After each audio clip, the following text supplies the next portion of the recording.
Hello, everyone, and welcome to the very first video podcast of the Cosmic Perspective. So this is kind of crazy. I'm right now just in my apartment shooting this where I normally record the podcast, but I'm all by myself here. So everything you see in the studio here, I lit myself and kind of did everything with the hue lights in the background. I do not have an advertiser with them, but yo, I actually really dig your products. Shoot me an email. Okay, so man, this is a big one for me. And we're gonna break that down on like what I mean by that, because obviously, you know, first video podcast is in and of itself its own kind of like accomplishment. Because when I first started this thing, I honestly wasn't sure what was going to come of it. I didn't know what I was going to be doing. I also really didn't know how this would all play out.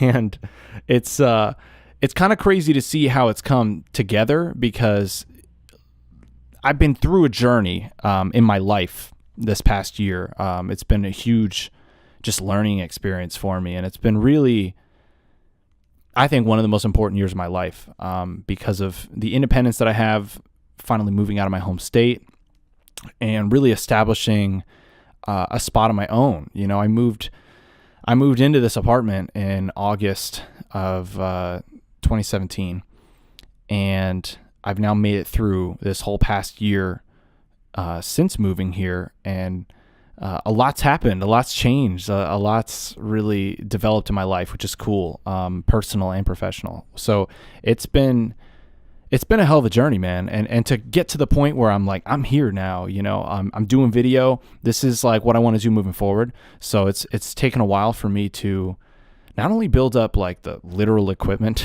and skill set to do this, but also kind of the courage to do it, because I know that this is the moment where, you know, people weren't paying attention before because there was no video, and I get it. It's hard to like get people to listen to a podcast. I think it'll be a lot easier for people to want to tune in now, because I'm going to give you guys snippets. Keep in mind, I do this all by myself, by the way. So I have no help. I don't have a production assistant or anything. So I do this on my time that I can, and I have a full-time job. So this is something that I'm going to put together where I'm going to try to put snippets out from the podcast and find my favorite parts. This is something I've actually been like doing and kind of going back through all my like really old podcasts and getting it there. And it's going to take a while because I'm one person and I got to do it on my days off.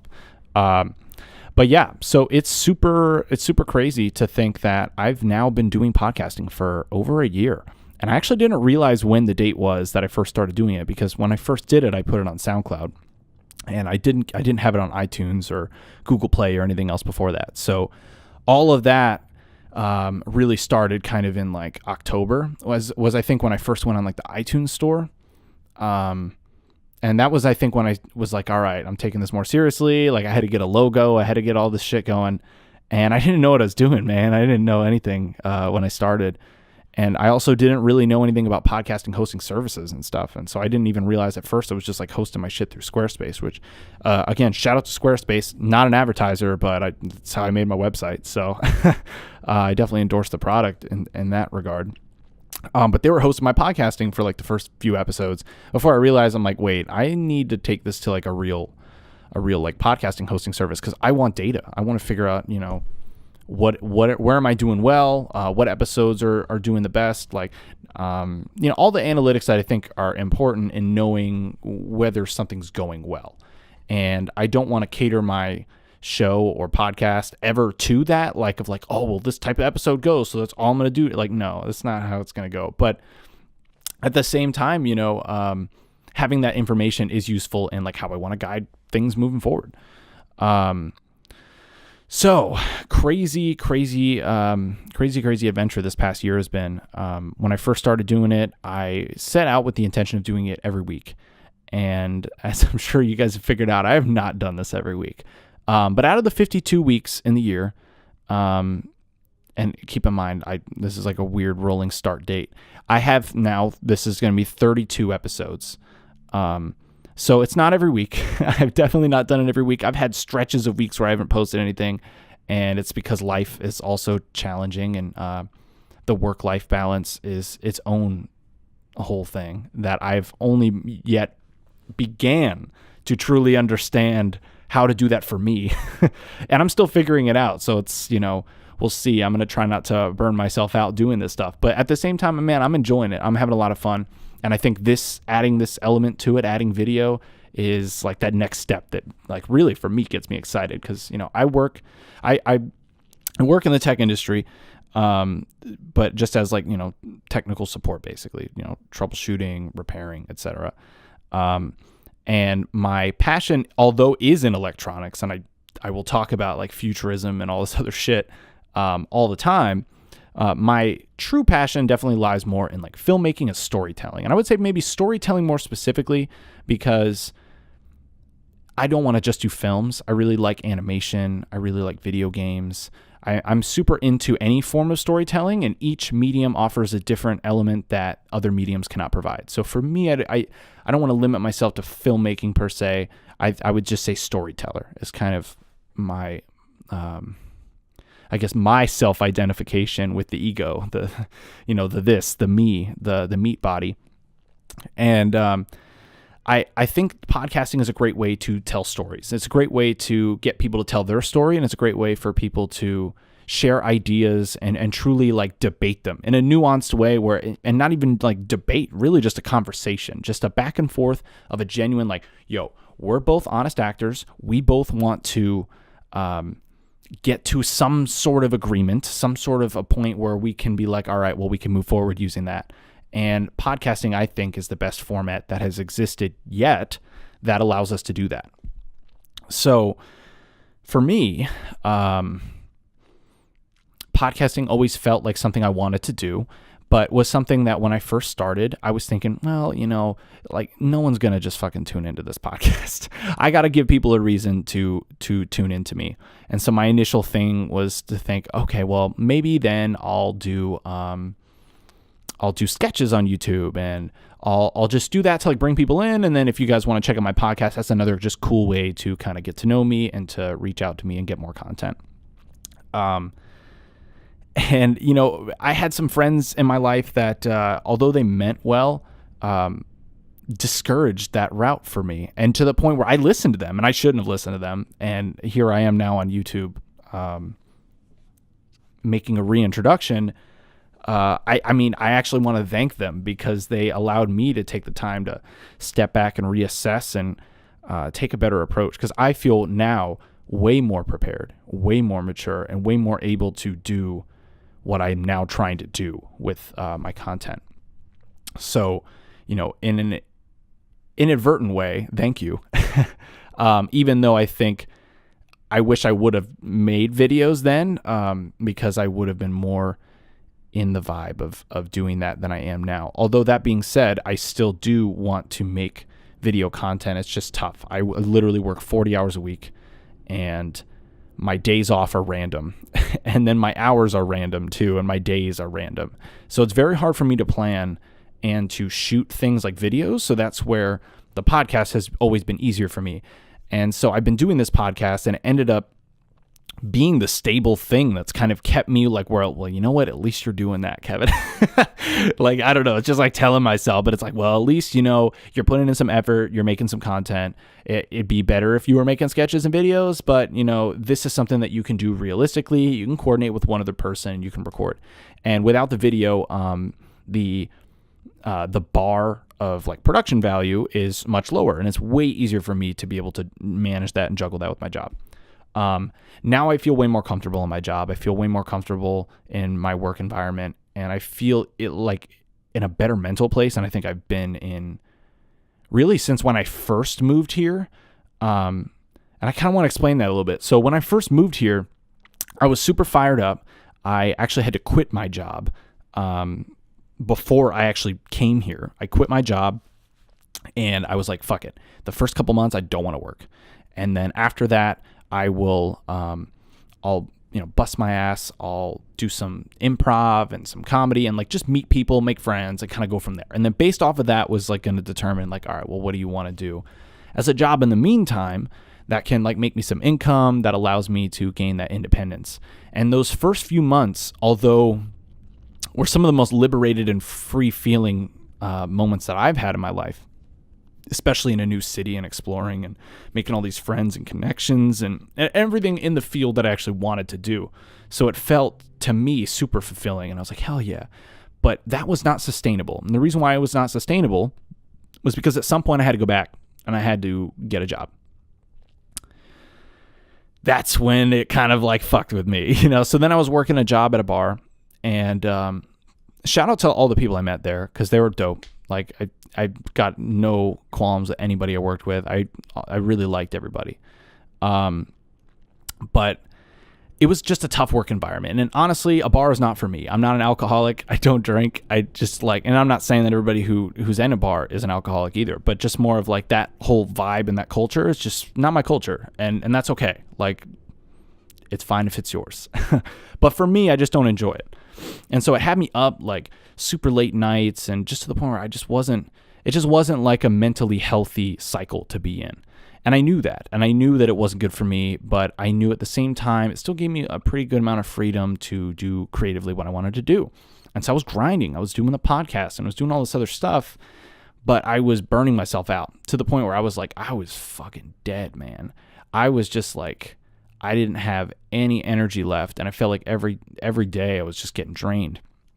And I didn't realize it was because I was not focusing on my mental health. I wasn't focusing on balance in my life. I was like, just so like, all right, man, you came here, you moved here for the dream, every day you better be fucking living that dream. And that's an unfucking sustainable path. You just can't do it. No one can. It's okay. You're fucking human. It can't be done. And it's because you need to have some form of a mental balance. And I say this not as an expert, but as a learner myself, that I've learned that I need to take care of my mental health. I need to make sure that I have time for myself, and I need to make sure that I have time that is spent away from doing something creative, that is separate of my identification with my career, that separates my identity from what I do, to who I am. And getting those balances was important for me this past year. And so I would really say, and if you've listened to my podcast the past few months, you've seen where I've been going through a struggle, and I've been open and honest about that.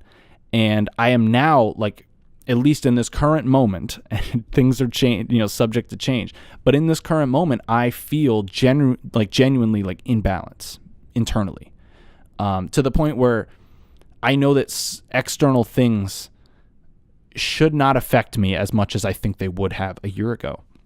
And so it's cool that this all kind of coincided with a year of me doing podcasting, because the podcast has been my anchor. And I'm a huge fan of H3, and that's kind of been a similar story for them, is that they've been going through kind of that struggle phase, so to speak. And the podcast has been their way of still being online, still being relevant, and staying in it. And I view that that's what this is for me too, which is cool. But it's gotten me through this tough time. And I recently had a very, it was more of a reminder, but it was a very enlightening experience that I had with LSD. And it was just a solo trip. I already was in a position where I've already been feeling better. So this trip by no means was the reason why I feel great. No, it was more of everything starting to click and certain things being reminded to me that I think have gotten me back into the headspace that I was in when I first started tripping. And that is something I've been trying to capture for a while since I lost it. And to give you a little context, when I first started psychedelics, I experimented with LSD and psilocybin, and it kind of depended on whatever I could get at the time. As you can imagine, it's very difficult to acquire those substances. And when I did find myself in a supply of these entheogens, I then started experimenting. And when I first started experimenting, I learned a bunch of key lessons that have been kind of the fundamentals of my new way of approaching life. from that point forward, there was a I always joke about it with my friends, but there was like a pre-acid Kevin and then there was a post-acid Kevin. And it wasn't, acid specifically or LSD or whatever you want to call it. It wasn't that substance specifically as much as the way that it allowed me to tap into my own mind. And that's always been how I view it. I don't view psychedelics as an escape, although I've used it as that.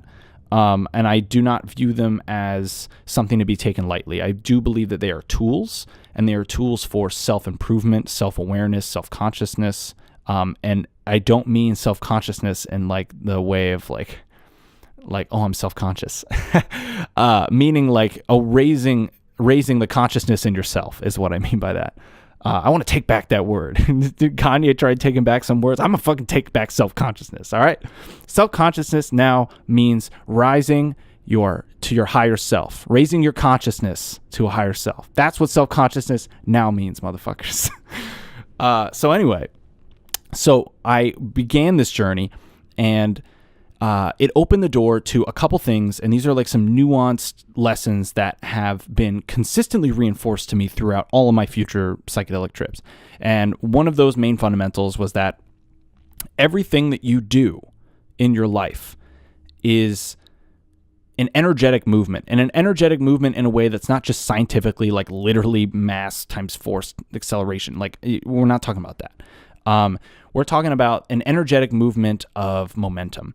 Like an energetic movement of positive or negative momentum. And the positive or negative is really your own value judgments that you're giving on the experience. It feels neither positive nor negative about anything, but your reaction to such a thing is kind of, what you perceive as positive or negative. And so what I realized was that a lot of my behaviors and a lot of the things that I was doing in my life were constantly creating negative loops for myself. And it was in a way that was so subtle that I could be doing healthy things, but I would be doing them in an unhealthy way and therefore kind of negate the healthy factor of it. And let me try to give you an example because I feel like that's kind of abstract. So I at the time I didn't go out. Like I said, I'm not a drinker. So in college, I was not going out, I was not partying, and I felt like that was a good thing. And in one sense, it is a good thing. In another sense, I was missing out on a whole element of social interaction and a way to connect and bond with other people. And although, the substance of alcohol was not my choice and not something that I would have really liked to participate in too much, it's something that I could have at least gone without it. And then still had the social interaction and the social life because I was depressed. I was like just not having a good time. College, I felt like was a huge money grab, and it felt like most of my classes didn't matter, and I took a few classes that really mattered, and those classes have still stuck with me, and I've used those skills. But for the most part, it felt like most of it was me burning my money, and I'm still fucking paying them, motherfuckers. They got me. But it's all part of the system, right? The system's designed to be that way. And unfortunately, we're all, like it or not, part of the system. And in order for us to change it, we have to kind of change it from within. And so when I did this psychedelic experience for the first time, it opened the door to my framing, my way of looking at things and my interpretation. And it made me realize that the nature of reality, like I was saying before, is neither positive nor negative. There kind of is no emotion put into it. It really is just an experience. And your positive or negative emotions that you put into things are able to return to you in some form or another. And so if you create a positive feedback loop, and I'm going to give you an example that I've used, I think, a few times in this podcast, which is like you make your bed.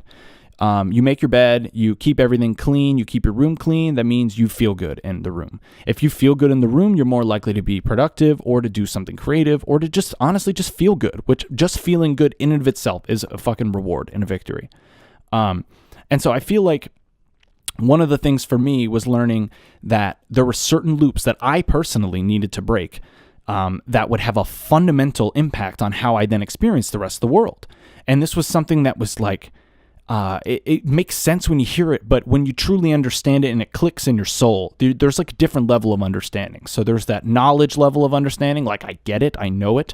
And then there's that unconscious like feeling, that spiritual connection to that understanding, of truly knowing it, truly feeling it, truly like just with all of your being, you understand it. And that was kind of the door that it opened. And it started opening me up to my subconscious mind. It started opening me up to the inner workings of how I think, how other people tend to think, and how my experiences tend to play out in life. It made me a little bit more aware of, I guess, the meta game of living. And there is a game. Life is a game, but it's also a trip. And I think it's funny to use both of those metaphors because they're both pretty appropriate in terms of ways that you can connect it to the real world, ways that you can practically use that metaphor to try to think about situations you might find yourself in. And I was listening to this awesome podcast earlier today, and it was talking about an idea that I've already, kind of fumbled with in my head. And that is of the idea that like life is constantly, and maybe by life, I mean the universe or, your experience of it, going through it, is constantly evolving and adapting to you. And so if you think of yourself as the character in the game, but also literally the game, because the game only exists through the character's point of view, then you will begin to play the game more like it is a game in a way that I hope you don't gamify to the point where you don't enjoy it. But really, you'll start realizing that, there's like certain things, like there's going to be levels in your game. And those levels are going to adjust to your skill set depending on how far you decide to push it. And you can venture into literally any area you want. Some will guarantee death. Others will guarantee safety. And then there are a bunch of areas in the world that you can go to that will challenge you, but will help you then get stronger. That makes it easier to face some of the other harder levels. And so that's kind of how I like to personally think about, my approach to life is that my participation in this game is something that I can control to an extent, and that other things I cannot control at all. And so finding a way to, and it looks like we're having already a little bit of technical difficulties here, so give me 1 second.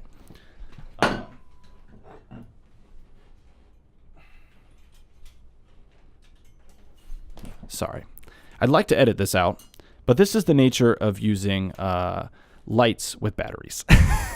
So my fill light is about to die on me, and I need to improvise a solution. So give me 1 second here.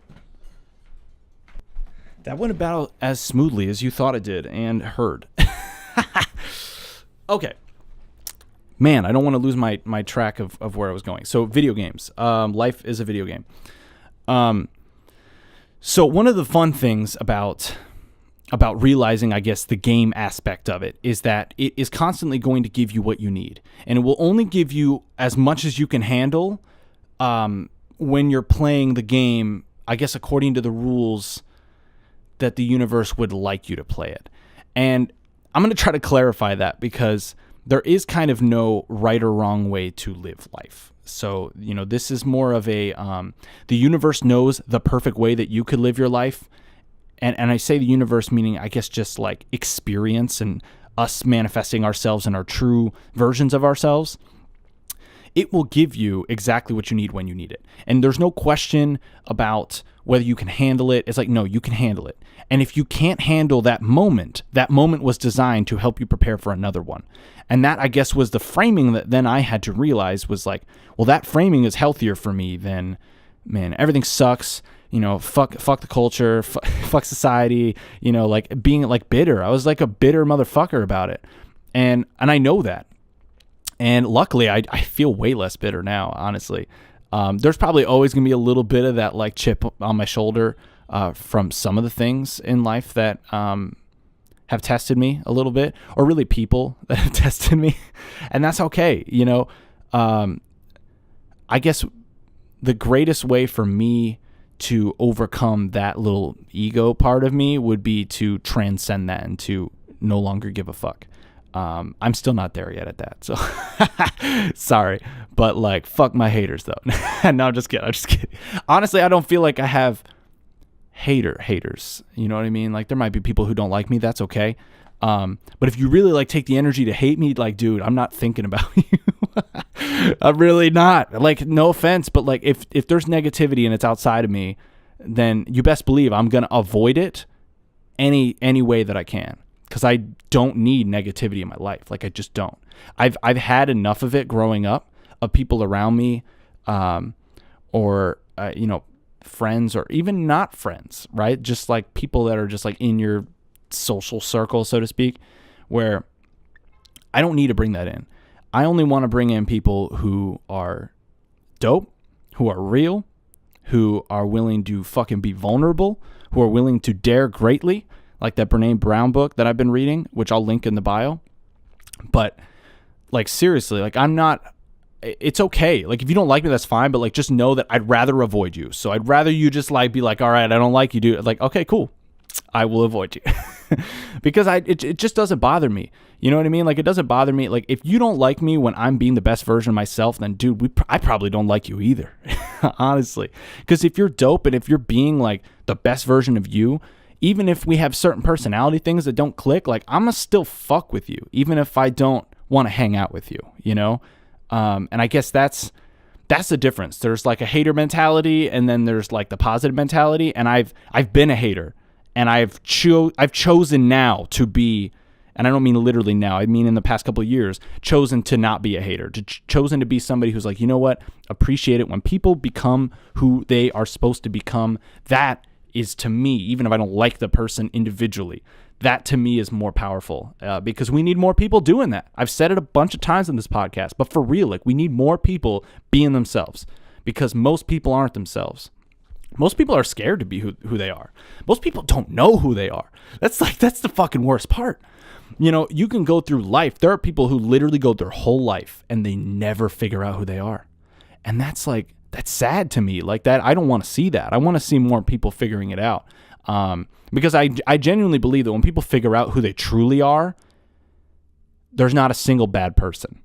The problem is there's a lot of people who become who they believe they are rather than who they really are.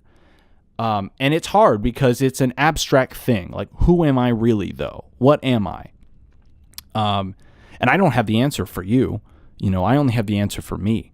But it's something that when you go on a journey of self-discovery, when you decide to analyze yourself in a way where you don't overthink it, but like, you pay attention to what you're doing. You set intentions in your life that you're like, I want to go here. I want to accomplish this. How do I get from point A to point B? And that alone is like that. You're dialing in your radar to now be going towards those things. And for me, I dialed in like, all right, I want to do this art thing. I want to do my creative endeavor. I want to do this podcast. I want to write my show. How do I do it? Well, the first thing I thought of was I need to get the fuck out of Florida, because it ain't happening here. And you know what? It wasn't happening there. And since I came here, it's certainly happened a lot more. So obviously I followed my intuition and it led me in the right direction. So number two is like, after you set your intention, well then, okay, what are some strategies? So like, plan. And this planning, what I want to make sure that I say, because this is something that I tried doing last year and I was not balanced with how I planned this, but make sure when you make this plan that you factor in your mental health, that you factor in your social life, that you factor in time to yourself. Because if you don't factor those self-care days, it is going to blow up at some point. It is going to hit a point where you are going to be a stress ball that has this anxiety just building up, and you end up having like a panic attack. And that's not good, man. That's not good. So anyway, so real quick, I had gone through and I got to double back to my original point. So my original point was that I now feel the same way that I did when I first started the psychedelic experience. And that is where I realized the preciousness of life, the little ways that I need to pay attention to things in my life. The accents are what define the piece. You know, I've been saying this quote to a bunch of people, but really, like, the little details are what makes something, go from a okay thing, piece of content, whatever, to like that next level.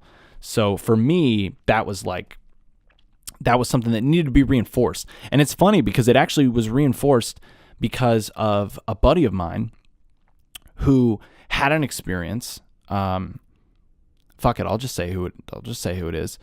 So Michael, who I had on the podcast already, and I'd like to have him back on.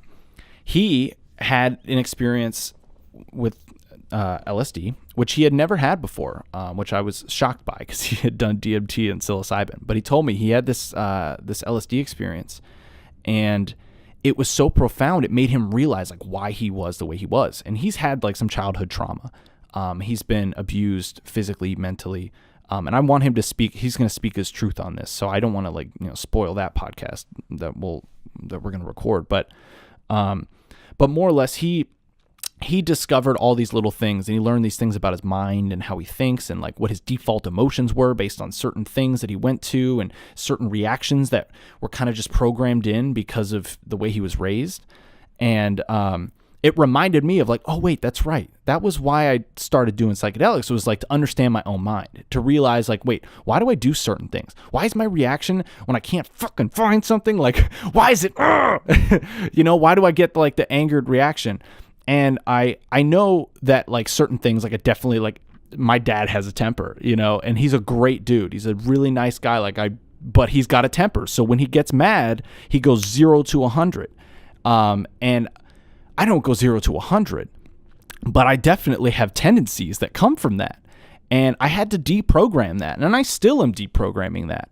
But at the same time, I feel like genuinely like I'm like a way happier person now. I'm a way more empathetic person. I'm way more chill. I used to be so fucking high strung with certain shit. I'm so much more like just, oh man, it's fine. Let's just go with the flow. Because one of the things that I was so attached to was a way of it being done. So think about like, I guess the attachment of like, I'm going to make this podcast, and then when I release these videos, I'm going to get this, and I'm going to then reach this many followers. Like, bro, you can't do that. Because when you start putting attachments on the way that things play out, the universe specifically is going to be like, I'm going to do everything I can to subvert your expectations because fuck you. Because you're not playing the game the way that the universe wants to. And now we're doubling back. Now I'm remembering. Fucking lights, man. I should have known that was going to happen. So anyway, I now know that like that those the rules of life, so to speak, and these are rules that I've followed and it's just worked for me, and I can't speak on the validity of this fucking argument other than that it's worked for me. But is that to live your best life is like to embrace fully yourself for who you are, to be completely vulnerable, to do things that other people think are impossible, and to push yourself beyond your limits. And then all the while trusting the process that although you will run into difficulty, and the difficulty does ramp up with the risk that you take, risk reward, it will pay off, and it will give you exactly what you need when you need it, and it will give you exactly what you're able to handle, assuming you're playing the game, knowing that it's a game. And that's the part that I guess I want to clarify, because sometimes life throws you some shit that you can't handle, and it's because you didn't know that you were playing like that. You didn't realize that the hand you were dealt was so difficult. And that's okay, because, life it's literally going to surprise you for the rest of your life until you're dead, including your death might fucking surprise you.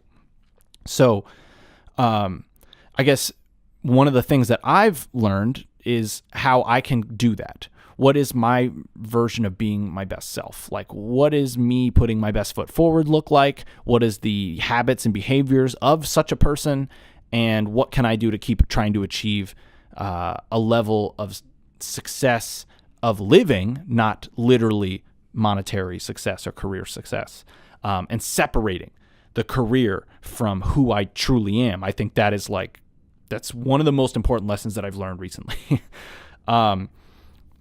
But for a long time, I used to like, I guess, and it's the same thing that Joe Rogan says, like my fear of being a loser, that I'm like, I'm not going to be a loser, but I'm also not working this bullshit 9 to 5. Fuck this. You know, and I don't like working a normal job like that. I'm not going to do that for very long. I can tell you right now, I will do anything I can to make money in some other way so that I don't have to work a normal job, because that's the kind of person I am. And because my intention is set that I do not want to live a normal life, that I do not want the typical 9 to 5, which there is, by the way, nothing wrong with that. And I think sometimes I wish I wanted that. But because I know I don't want that, and I know I want more, I'm going to have to go for it, you know, because I'd rather shoot the shot and miss than never have shot and then be wondering. Oh my God, I'm never going to wonder. And that's the cool part, man. I'm fucking doing it, dude.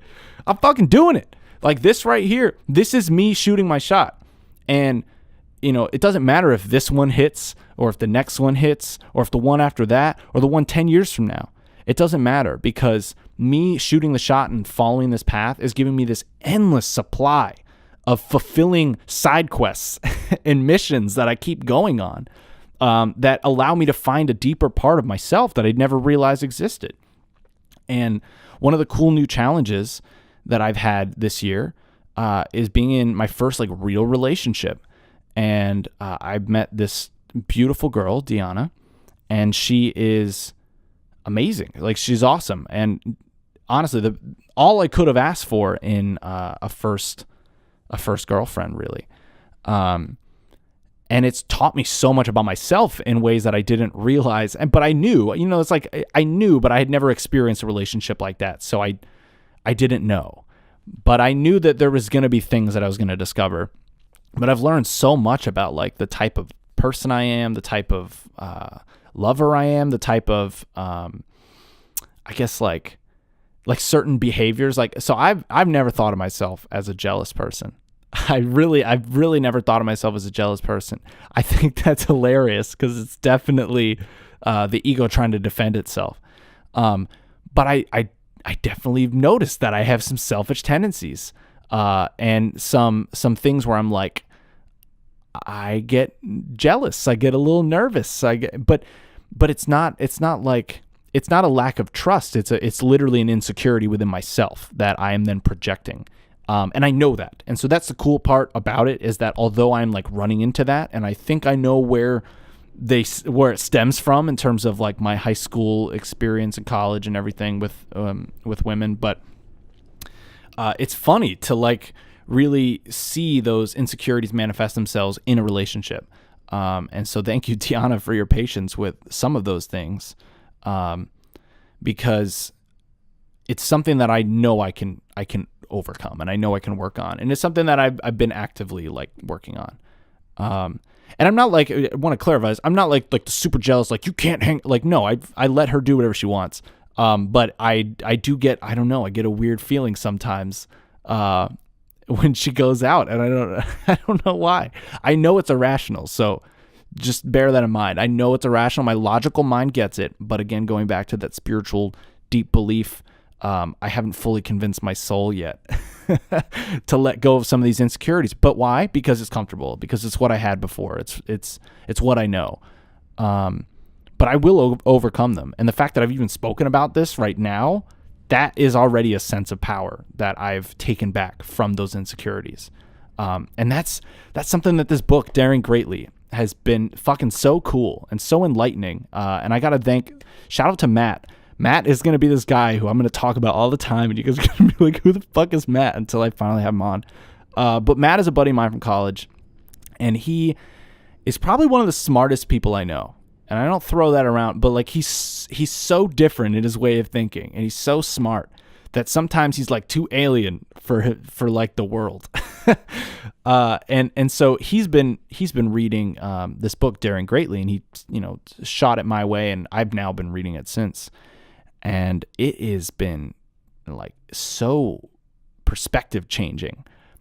In a way that I've always been introspective, and I've always been pretty open. But Daring Greatly has taught me a lot about what vulnerability really is and what shame is, and in a way that's like concrete, scientific, but it also like makes sense, intuitively. And that's cool, man. That's cool. It's something that I think everybody needs to start doing, is being more vulnerable, because we have to counteract some of the facades that people are putting up online, specifically to just look better. They're just, I mean, it is what it is, man. They're literally trying to look like, their life is like all figured out and shit. I'm like, dude, I'm never going to do that. I'm going to tell you that right now. Like, I may think I've figured some shit out right now. And I actually do think I've leveled up a little bit in my own understanding of my own life. So I want to keep qualifying that by saying that I don't know shit for anybody else. I just know what's good for me. But even with me leveling up in myself and my understanding, that means that now I have to rise to new challenges, and the challenges are going to be even greater.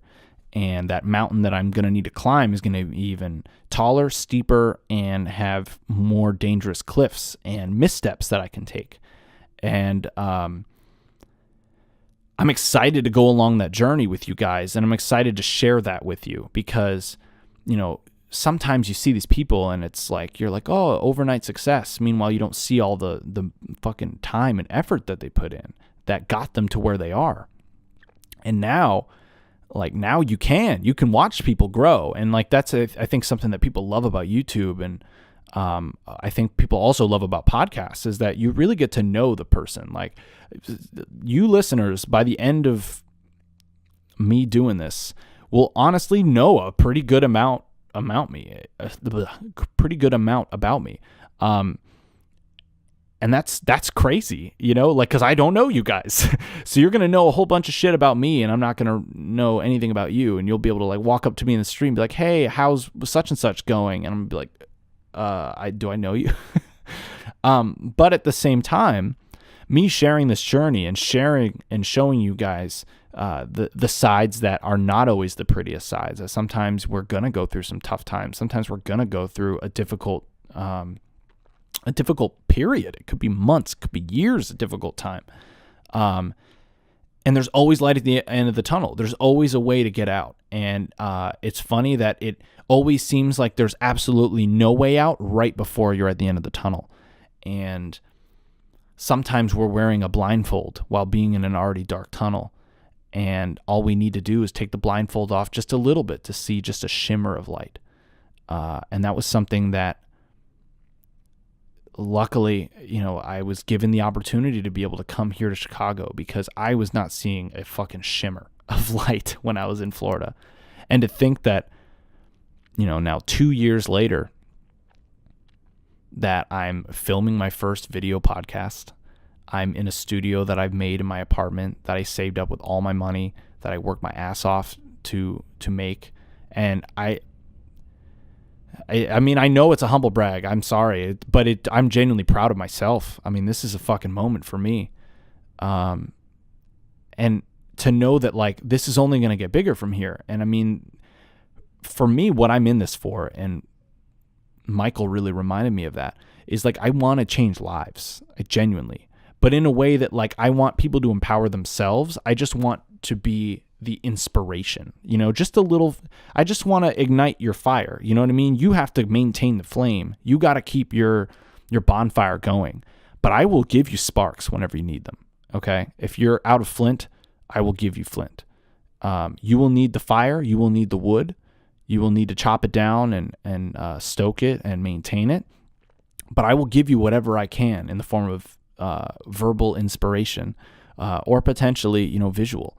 But whatever that is, that's what I'm in this for, and that's what I want to do. And this podcast has been such an awesome thing for me, where I've really been able to learn a lot about who I am, about the type of person I want to be, the type of communicator I want to be, how to be a better listener. I mean, there's so many lessons that podcasting teaches you. And I think the average podcast doesn't make it beyond like 13 episodes or something like that. So the fact that I'm at 32 now, man, it's literally just showing up, guys. Straight up. You know, and there have been times where I've done podcasts and I wasn't feeling recording them. But I still did it. And although those might not have been my best ones, it was still worth it. And it was just holding myself to it. Even though I didn't do it every week, I knew that like I couldn't go too many weeks without me recording one. You know, it was like one of those where it's like, if I didn't do it, and there was a couple stretches where if I didn't do it for like 3 weeks, I started being like, oh, fuck, I got to record a podcast now. And that's been important, man. That's been important. It's been giving me stability. It's been giving me what I needed. So this podcast has just been so huge for me, and I'm like super excited to really start evolving and growing with you guys. For the 5 people who are listening to it. Let's see. I've already covered a lot of this shit, and I didn't even look at this note, dude. I wrote this note, fucking didn't look at it once. This was all, this is all off the top. Oh yeah. So a couple things that I do want to talk about. So I talked about it on one of my podcasts before. I can't remember which episode it was. But I was talking about how, like, you know, maybe my arm was like a mental block, like that. It wasn't really as injured as I thought. And honestly, until a few days ago, I probably would have told you that. But I kind of fucked it up again a little bit. But I don't know if I really fucked it up. You know, it might be that it's just genuinely so sore that I just have to give it a bunch of days. But I've been working out lately, but with a band, like an arm band, and being like really careful with the weights. But I was not so careful on this last time I went to the gym. I was too lazy to do cardio. This motherfucker. I was too lazy to do cardio, and so I went and I did arms. And when I was doing arms, the band was like just squeezing my bicep in a way that I was like, dude, I'm trying to do a curl. This is hurting. So then I took the band off, and I did my whole exercise and all my workout, the rest of the workout, without the armband. And it honestly didn't hurt me in the exercise at all. So I'm just going to throw that out there. It didn't hurt me at all in that. And it didn't even hurt me later that day. But it did start to feel tight. It started to feel like, oh, fuck, that feels like ultra tight. Like somebody like wound it up as much as like a rope can handle. And then the past few days, it's been sore. And I've been like sore in my bicep too. So I was thinking, I'm like, maybe this is just like because I haven't really worked these in this way before, for like a year. But I don't know yet. The jury's still out on the arm. But that being said, the catalyst to a lot of my feeling better has been enabled by me being able to go back to the gym, because that was again reinforcing the little loops and stuff. Going to the gym is a positive loop that sets me in a mode that allows me to then be efficient and be smart about how I spend the rest of my day, and honestly just feel good, just like the endorphin rush of going to the gym. And so although I'm dealing a little bit with my arm, and maybe I might have set myself back a couple weeks and whatnot, that's okay. I learned the lesson. As long as it's not super serious, as long as I didn't like really hurt it, and it's just one of those where I just have to give it a break, like I should be good, and I'll be back into it. But man, the ups and downs with that injury, I didn't realize how much that like fucked with my psyche until it had been like a year where I'm like, all right, I need my arm to be normal again. And then I wanted to close out the podcast with some music and shit that I've been listening to, because I feel like I always give you guys music suggestions. So I'm going to let you guys know of some of the things currently in my rotation, and maybe I'll find a way to link this in the bio. Sorry, guys, I have Apple Music. I don't have Spotify, so I can only share my Apple Music playlists. I'm not going to maintain 2 libraries. But if you'd like to follow me, you definitely can, because I make playlists for every month. So just like whatever music I find over the course of that month, no matter how random they all assemble together, I make them. At some point, I think I do want to start like making some like actually curated playlists where I really like pay attention to, putting certain vibes with certain songs. And that's something that I think I will do, but at the moment I don't really have anything super curated like that. Okay, so as far as albums and shit that I've been listening to this past month, I've already talked about Boss's album. I've already talked about Tash Sultana. I listened to Tokyo's album, TOWKIO, and he's got some good songs on there. Logic's album I've talked about. Lil Wayne's album I've talked about. This guy, I don't remember if I talked about him, but Abaga, holy shit, dude. This guy's from like Africa, And his skits on this project, it's called A Study on Self-Worth, with like a subtitle, Young spelled with Yxng. I don't know. That makes it harder for me to say, so whatever, fuck it. But yeah, so that album is super dope. I didn't realize how good that is. I'll link him in the description. And then Unknown Mortal Orchestra, I was introduced to that at work through some coworkers, and then they dropped an album, and the album's super good, man. That was actually part of what I listened to on my trip. I was like walking down, towards Lake Michigan and just like jamming with the shit in my ear. And it was a perfect soundtrack to walking, I will say. I know everybody's heard the Mia song, Bad Bunny and Drake. That one's pretty good. Let's see. Quavo's album is like fucking, it's for the most part garbage. I don't know what's wrong with my phone right now. This is actually not my phone because my phone is the one recording this. But my old phone, for some reason, is like freezing on this playlist here. And Quavo's album is like, yeah, who cares? There's like 3 songs maybe that are okay, but it's honestly not very good. Let's see. King Los. I listened to King Los's tape that like I think came out earlier this year, but I honestly like slept on it. It's got some good lyrics in it, man. The song Extra Hype, its second and third verse are really good. But honestly, I really like more bars, way more than this project. So I didn't feel like this is a step up in that department. Usher's album was surprisingly, like, I think fun to listen to. I don't know if it's like, going to stand the test of time per se, but it's just like fun. It was like a fun vibe. Snoh Aalegra, never heard of this person before.